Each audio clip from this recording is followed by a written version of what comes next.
We got some good news, y'all. We got some good news. I got another record, Doomsday, that hit over 100 streams. According to United Masters, we are at the 100 streams threshold with Doomsday. Doomsday is a record that I really was proud of when I made it. I was really excited about it when I made it. So I'm gonna be real. I thought it would get here a little sooner, but that's just another example of we can't control speed in that regard. Like we put it out there, we work hard on it, we make shorts about it, we make small content, large content, lyric videos, visualizers for it, and we gotta let the rest do what it do. So shout out to everyone that supported that song. Just to give you guys a little back record on that, back history on the song. Doomsday was produced by Byron at Rok10 Studios. It's a part of my Scratch mixtape. And the reason it's called the Scratch mixtape is because the entire mixtape was made from scratch by Byron. He produced every beat, and each beat was produced specifically for me. The inspiration behind the Doomsday beat was actually Drake's Tuskegee Leather, which is one of my favorite Drake songs of all time. It's probably my favorite Drake beat made of all time. So if you hear Doomsday and then you hear Drake's Tuskegee Leather, you'll understand the inspiration. You'll hear it. You'll get it. Granted, they don't sound alike, but they're in the same realm, ballpark. And so that was huge for me to be able to do that. Obviously, I'm gonna have the link for Doomsday in the chat. And then for those of you who don't know about Drake's Tuskegee Leather, I'm gonna double check, make sure see what album that one's on from Drake. But let me see, Drake Tuskegee Leather, right? That is on. I believe 40 produced that. That is on Nothing Was the Same. I think it's one of the hardest intros ever. I think Drake really rapped his ass off on that one, and it just inspired me because I wanted to rap on that one. I'm like, bro, if I get a chance, give me Tuskegee Leather, I could rap my ass off on that.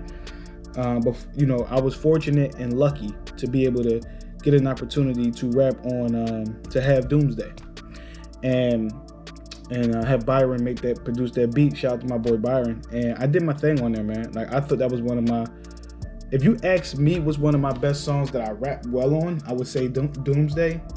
But I also think as a rapper, as the person that created this stuff, as the artist, we have an inherent bias to what we create. So we might feel a way about a song, but there might be another song in my catalog, and now that I think about it, that I objectively rap better over, right, than Doomsday. But Doomsday was intended for me to rap well on. Like, that was the purpose of Doomsday. It was like, I want to show everybody I can air something out, blah, blah, blah. Doomsday was made for that reason. There might be another song. Some people might say in Daydreaming or Reflection, or like there's other songs I did really well on. So they might say I rap better on those, but that's neither here or there. Super proud of it, super ecstatic about it. I know. I'm not going to get too far ahead of myself. I know 100 streams is like minuscule to most, because we got so many rappers that get 70,000 streams in 2 days on a release, right? And so I don't even have 70,000 total streams. But I also understand that this game isn't about just being a great rapper. It's about understanding how to rap well.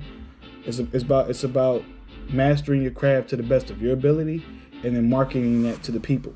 So you could be a great rapper, but if you don't know how to market and leverage things to people, then it doesn't matter. It'll fall on deaf ears. Especially if you try to make a career and some money out of it. But I've been blessed, man. I've been blessed. I've been fortunate to be able to cultivate and start obtaining consistent supporters over time, and just being consistent in my content and releasing content and being transparent with you guys. I'm gonna be real. I'm not in the best space. Financially, I'm not in the best space. I've had some struggles financially. Doing okay for now, but got some struggles financially. But the irony about those struggles is that because I've struggled immensely, I've been able to really focus on this and really lock in on this thing of mine, this thing of ours. And I've been able to grow and understand some of the nuances to making something go viral. I went viral on TikTok maybe about a week and a half ago. So I started understanding those things and how to do that, how to navigate this space, how to get better, right? That's been a big part of my brand of just how to get better. How can I get better with this? How can I find out how to touch people, connect with people? Not too long ago, this woman I met, I'm on TikTok. I met her on TikTok. She said your songs sound like you're rapping through your journal, like your journal. Like, it feels like you took your journal, opened it, and then like said, okay, I'm gonna talk about this. And the best way I can say it is like that is the truth. Like that's not.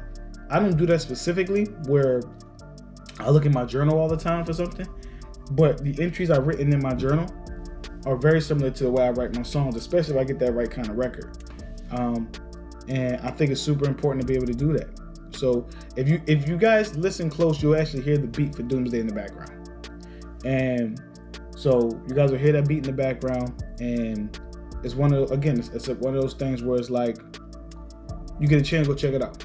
Get a chance, go check it out. There's some really great moments in that record, some really great songs in that record, and I'm super proud of it. And to hit that 100 stream mark, to kind of see it happening more frequently now, that means I'm doing something right. I don't know exactly what that is. I don't know exactly what's helping me gain this leverage in music and these things. I have no idea what that is, but I'm doing something right. Whatever that something is, I don't know yet, but I am doing something right.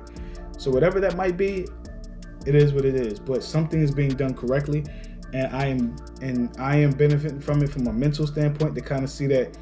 The music is working, it's turning, people are starting to check in, people are starting to peep what I'm doing. So something's working. And I've been fortunate, man. Now, do I know where this goes? I don't know where this goes. I have no idea where this goes. But again, I'm just trying my best. I don't want to make no excuses. Right? I want this to work. In Doomsday specifically, I talk about, what a lot of people don't know, in Doomsday, I actually talk about being evicted. I started the record talking about the eviction notice and how that happened, how surprised I was that it happened. Pardon me, I got a little water right here. Pardon me. I talk about how that happened, how shocked I was that it was happening, my reaction to it, my brother's reaction to it. So I started talking about that, which is why I called it Doomsday in the first place.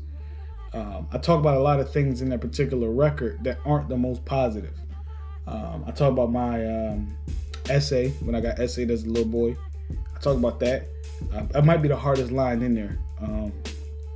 The line goes, you know the rule, I'm gonna win again. I used to get, I ain't gonna say the word, I used to get blank, now the 40 might start touching him. That's a direct reference to the situation. And I can go in more depth and detail about that, because the irony is when it happened, I was 8 years old. And so I didn't know that was happening at the time, if that makes sense. Like, I had a way of understanding it or any of that until I got older and realized that's what actually happened to me. A lot of things in my childhood were like that, where like they happened, but I didn't know that they were what they were until later. And so as an adult now, I will talk about those things in my songs. And so I talk about that. I talk about drug use in my family a little bit. I touch on that too. So there's a lot. And I'm just super glad and grateful that people are now starting to kind of tune in and starting to check me out. And it feels nice to be recognized as an MC, as an artist, as someone that's in this culture, in this space. Because there's a lot of guys that never get recognized in this culture or this space. And so to kind of start getting recognized, to have people pulling up and checking out songs, and it's one of my favorite aspects of all of this. So I say I'd like to say, man, if you get a chance, go check out Doomsday. Go check out Doomsday. Whether you like it or hate it, just go check it out for me. Do me that big bit. That'd be a big favor you could do for me. And I'm gonna keep working. I'm gonna keep dropping. I'm gonna keep going. I'm gonna keep going. I'm gonna keep going. And I hope and pray that whatever you love to do, whatever some of the things you want to do, you do that as well. And I hope and pray that whatever that might be, I'm not the most religious person, so please don't get that. Like when I say hope and pray, I hope that whatever it is you do, you can find a way to do that, leverage it, and make money from it. Not everything, because I know some of y'all gonna take that out of context, but most things that you do and love to do, I would hope that you can leverage it and make some money off it. Because when you do that, you're not ever working, you're just living. So with that being said, appreciate all y'all for tuning in. Doomsday, another 100 stream record, available on all platforms. So please go check that out, man. I'm out. Appreciate y'all.